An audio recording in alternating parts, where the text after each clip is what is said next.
Hello, hello, hello, and welcome back to the podcast. Thank you very much for being here. If you are a newbie, I appreciate you joining us. Joining the clan. Okay, so we are going to talk today about how can you explain this to friends and family. This is going to be a really short podcast. I don't know. Have a nice day. I'm kidding. Guys, it really is. This is a hard one. I had somebody that emailed and requested me to talk about this. And I really honestly don't know if I have the perfect answer for you, and I have maybe addressed this in another podcast. I don't remember. Something tells me I did, but it might be time to do it again anyway. So we are going to talk about it, but I just don't think that I have the perfect answer for you. You know, a lot of people have said, how can I tell my kids about this? But this is a whole different spin, right? How do we tell mom and dad about infinite banking? And most of you don't, frankly. You read the book, and then I ask you if you have talked to mom and dad, and you say, no, I have not talked to mom and dad about it, or I have not talked to my business partner about it. I just kind of wanted to see what it was before I talked to them. And so that is always a good first step, is to, meet with me. Because at the end of the day, reading the book and then trying to talk to them and explain to them what we're talking about is extremely hard. One of the things that I remind people of all of the time is you read the book. They did not. And so they are going to have a lot of pushback in most cases. And that pushback is just coming from, oh, well, if it's so awesome, how come I haven't heard about it? Or I'm going to take it to my accountant, and the accountant is the end all know all, right? We've put them on this pedestal as gods, and they are nowhere near God level. And so, oh, our accountant doesn't like that. And we just assume that our accountant knows everything, just like we assume that our attorneys know everything, and they don't know everything. So really, you have to remember, you read the book. You at this point are the expert over them. Once you've met with me, it may be a little bit easier to explain, just because we're going to go through how do we use it? How is the policy structured? How do loans work? Why do we use it? The other thing is if you consume all the podcasts along the way between this podcast, well, both of them, I'll air this on both podcasts, so it doesn't matter. If you've consumed both of my podcasts along the way, you are going to have a better insight of what to say and how to explain it. There are a lot of my clients that follow me on social media, and there are some of them that I hardly ever talk to. Once a year, maybe twice a year. And I know which ones are listening to the podcast because they frankly will repeat everything that I am repeating and teaching because they are consuming the content. Now, I don't want you guys just to drink the Kool-Aid. Be like, well, Mary Jo said this is the best thing ever, and so we don't need to do anything else. No, do your due diligence and make sure that you understand what you're doing. I don't want you just to blindly trust me and say, oh, this is fantastic because Mary Jo said it's fantastic. Well, guess what we're doing? We're blindly trusting financial advisors. We're blindly trusting accountants. We're blindly trusting attorneys. That nonsense has to stop, frankly, because there are a lot of trusts that I see that are not set up right. There are a lot of families that are still arguing about stuff after mom and dad are gone. There's a lot of lawsuits and a lot of attorneys still getting wealthy at the end of the day.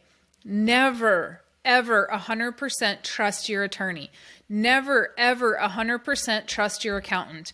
Even though I love my accountant, and hopefully I will have him on the podcast interviewed in the next couple of weeks. But even though I love him, I don't trust him 100%. I am still going out and listening to stuff and educating myself, and then I go back to him with questions. It probably annoys the bejesus out of him, but that's how you learn. I had a client last week that was asking me about another company that he has insurance with. Well, It's all part of learning. I'm glad that he wants to be educated. So you're going to get some pushback, but educate yourself ahead of time so you can answer those questions. And here's the other thing. So many of us, when we are introducing this to parents, friends, family, they will automatically say, oh, that's too good to be true.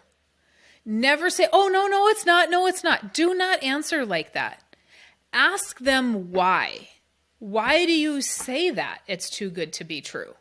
Is it too good to be true because you just heard it is? And when they say, well, so-and-so said, okay, but have you actually seen the numbers? Do you know the difference? Were they talking about whole life?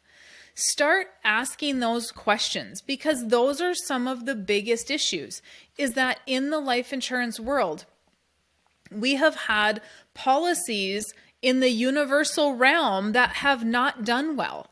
And this is where our experience is coming from, because those people that have had whole life are now 90 or older, and eventually they're all going to be gone. All the old timers will be gone. And we're going to be left with very, very few people that have had whole life that can speak to this. If we're talking to mom and dad and they say, well, there's no way. I know whole life. I had a policy back in the day. Did you have a policy structured with a paid up additions rider? Did you have cash value that grew very quickly? If they say no, it doesn't do that. It does do that if you find an agent that can structure it correctly.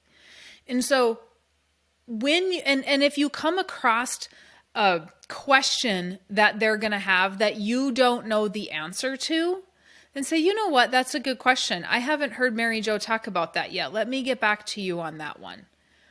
And because you're literally looking for feedback, you're not supposed to be there having all the answers. This is something that you want to talk about. But if they can't even read the book, is it your job to teach them 6 hours of infinite banking? Because this is why I have you guys read the book. Because if you don't, you come to me and you want me to tell you everything verbally. Well, guess what? You forget it. 6 hours later, you walk away and you're like, yeah, I don't think this is for me. As soon as you put it in a book format, our brain processes that differently. And so if you're going to introduce this to somebody and they're going to start asking you questions about it, then you can answer those questions. But if it were me, I would say, you know what? I'm out. I'm not going to reread the book to you. Read the book. It's a 3-hour read. It's a 2-hour read, and it is a good book. I cannot tell you how many people have said, oh my gosh, Mary Jo, I've never read a book in my life, or I've never read a book in one sitting, or holy cow, you actually got me to start reading books. It is unbelievable. Blue collar industry does not typically read, and I got you guys reading out there. So hand them the book. A lot of clients will present it and just say, you know what, mom and dad, I got this book. Or you know what, brother and sister, I got this book. Or business partner, hey, have you heard about this? This is really interesting. Would you read this and give me your feedback? And if they don't want to read it, then yeah, fine, take the chance and teach them about it. But I've met with business partners before where one business partner reads it, the other business partner doesn't, or the other business partner read it a long time ago. And he's like, well, I remember this meeting specifically. He's the one business partner that read it a long time ago, came in with he was just jaded, right? And he said, well, you can convince me why I should have this. I said, I'm not convincing you of you know what. I'm not convincing you. This meeting is not for convincing. This meeting is for teaching. Go read the book and then decide if you want to do business with me. And I never got their business. They never called back again. And I frankly don't care.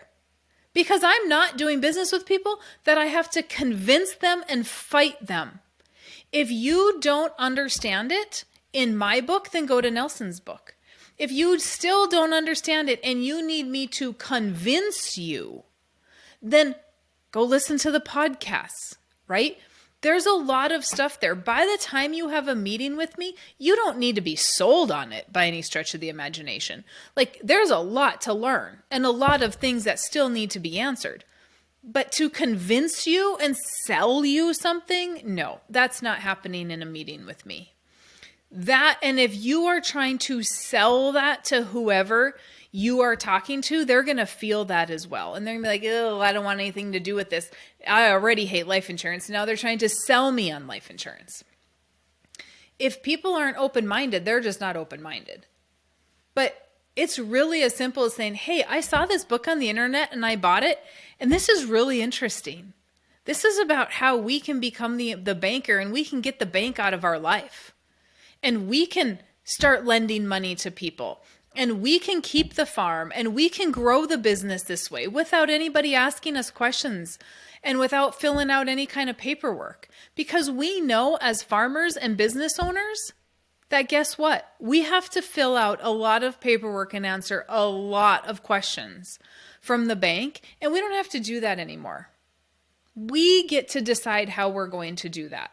And so it is really a matter of what is important to that person that you are presenting it to, that why would they want to know it? And you need to hit on those key points. But ultimately, they should be interested enough to read the book. I had a nice couple meet with me a couple of weeks ago, and it took them a month to schedule an appointment because she would not read the book. And he said, you have to read the book or Mary Jo's not meeting with us. You have to read the book. Now, I'm not that hardcore, you guys. If one of you gets it, that's okay. But I'm glad that he made her read it because she was opposed to this. By the time she got done with the book, she was all in, man. She was in more than he was in. She was trying to write bigger policies than he was. And she grasped it at a different level than he did, right? He misunderstood some of what the policies could do because he's been listening to so much stuff, and he's been listening to agents that are just talking out of their rear end and saying that this can just, apparently some people are saying these policies are going to make you trillionaires, and that just ain't going to happen unless you put millions and billions of dollars in. If you put billions in, maybe you can get trillions out, but apparently they're missing the point. So she understood it at a different level because she had just read my book. She hadn't listened to all the other things. So it is that sometimes is important too, to have that other person read it so that they're on the same page as you.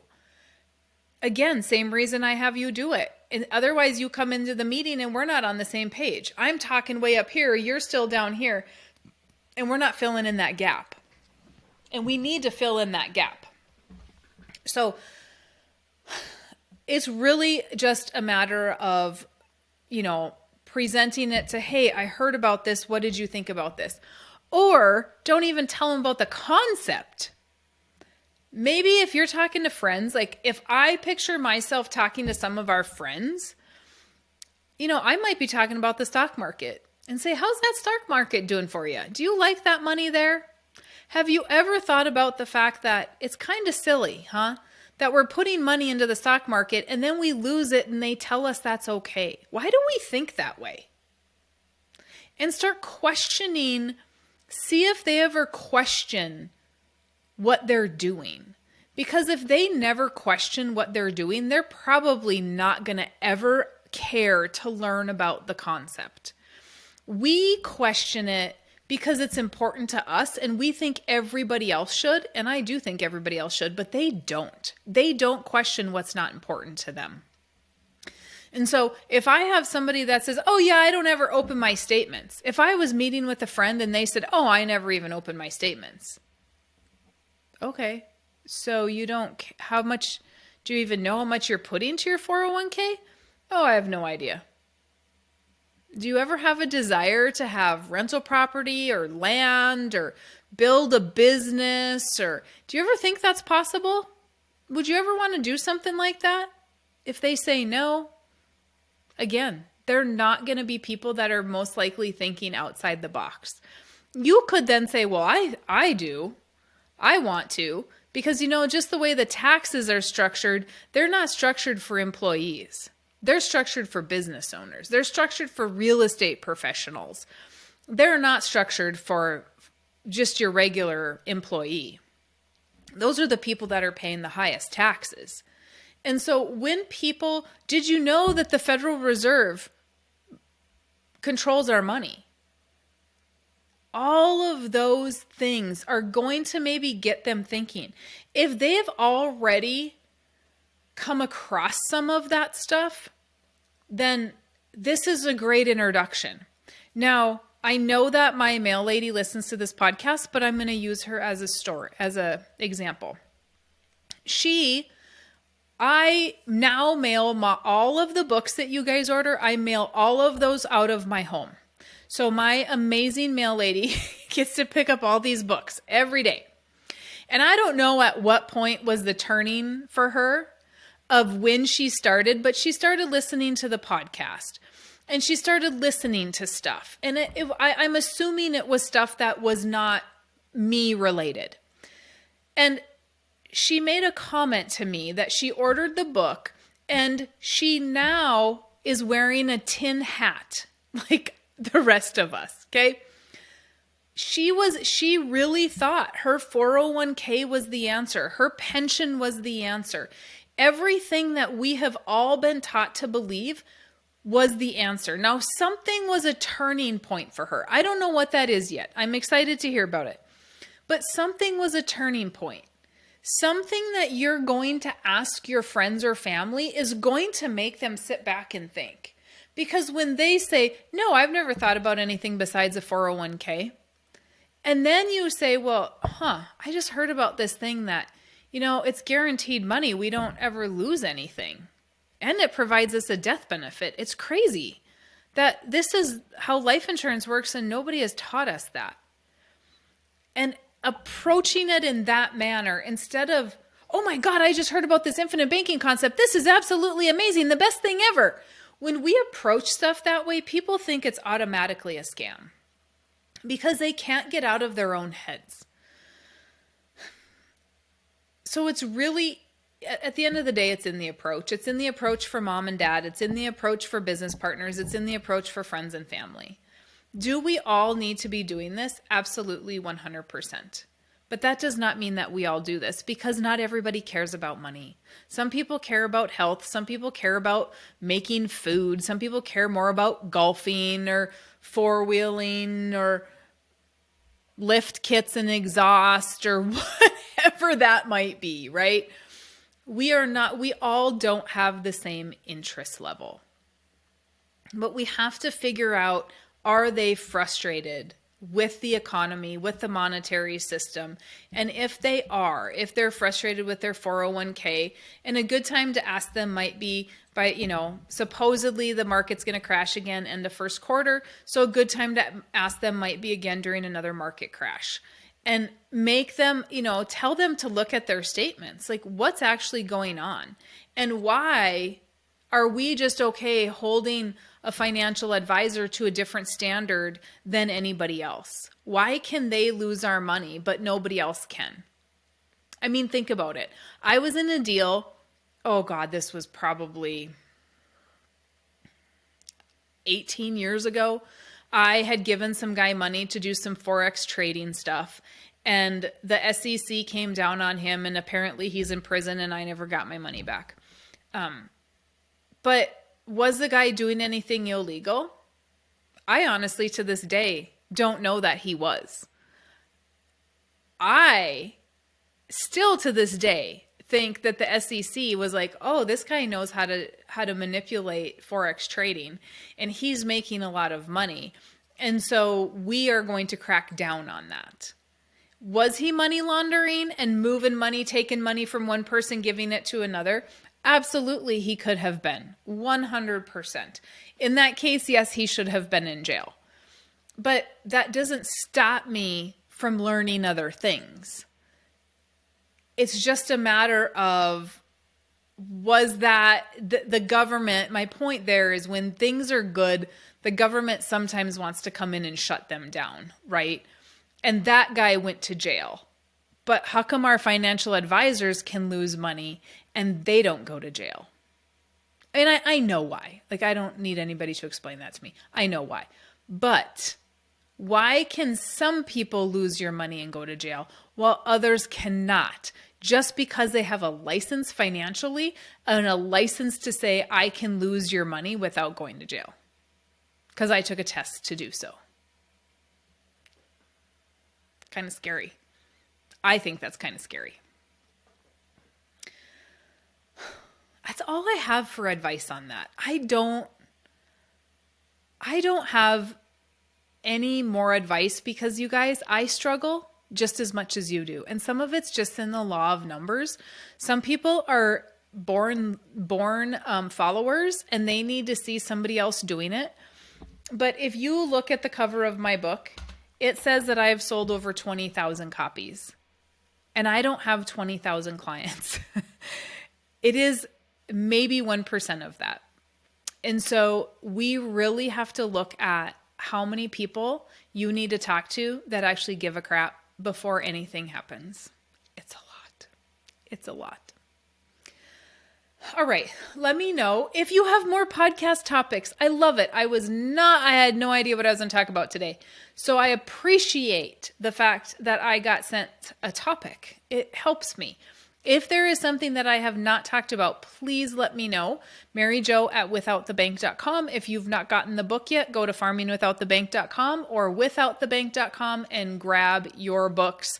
Then we can schedule an appointment. At the time of this recording, I do believe I am booking out until April. That is because I am going to be gone at conferences for a couple weeks in February here. So please order your book and then you are going to get an email with a link to my calendar. Get on there because you're going to have a month and a half to read the book then. If you are not able to get in right away, and this is what's happening. Some people can't get in, so they go to their other guy in town. Guess what? That guy in town doesn't know anything. If he did, he'd have told you about it. So hang in there and wait for me, please, so that you get the right policy. Oh, I am not seeing good things. So make sure that you get the right policy and you're going to get the right help. All right. I will see you guys next week. Have a good, fantastic week.